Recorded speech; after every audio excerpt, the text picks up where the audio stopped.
20வது செய்தி விலாதத்துல் அமா ரப்பத்தஹா, அதாவது எஜமாட்டியே அதாவது அடிமையே எஜமாட்டியை பெற்றெடுக்கிறது. அடிமை எஜமாட்டியை பெற்றெடுத்தல் அப்படின்றாங்க. இதுக்கு பல அர்த்தம் சொல்றாங்க. பொருத்தமான அர்த்தம் என்னன்னு சொன்னா, தாயையும் தந்தையும் மதிக்கக்கூடாத பிள்ளைகள் உருவாகுதல். இவங்களே என்ன செய்யறது, பெற்றெடுக்கிறது. கடைசியில் வேலைக்காரியா யார் மாறுவா? அவ தான் மாறுறா. தாயை என்ன செஞ்சிடறா, மாறுறா. ரசூல் ஸல்லல்லாஹு அலைஹி வஸல்லம் சொல்றாங்க, வஸ உக்பிருக அன் அஷ்ராத்தியா. ஜிப்ரீல் அலைஹிஸ்ஸலாம் ரசூலுல்லாஹ்ட்ட கேக்குறாங்களே, மறுமையில அடையாளங்களை சொல்லுங்க. அப்ப சொல்ற நேரத்தில் இதா வலதத்தில் அமது ரப்பத்தஹா, அடிமை தனது எஜமாட்டியை பெற்றெடுத்தால் அப்படின்னு என்ன, அப்படி அடிமையை எஜமாட்டியை பெற்றெடுக்கிறன்றது ஒரு யுத்த ரீதியாக நடந்தாலே தவிர வேற மாதிரி சாத்தியமே இல்லது.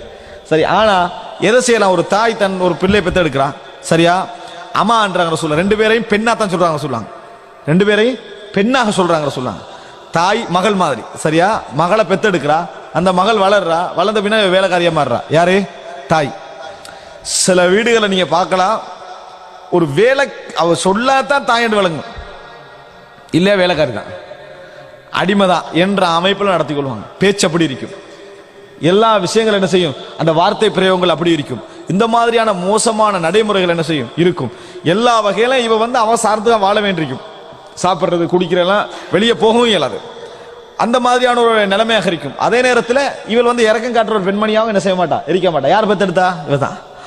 இதைத்தான் குறிக்கிறது என்பதுதான் பொருத்தமான ஒரு விளக்கமாக இருக்கிறது. அப்படி ஒரு காலம் வரும், சந்தேகம் இல்லாமல் முதியோர் இல்லங்களை முஸ்லிம்களை உருவாக்க நினைக்கக்கூடிய ஒரு காலகட்டத்தில் என்ன செய்யறோம், நம்ம இருந்து கொண்டிருக்கிறோம் என்றால் அந்த காலம் தான் இது.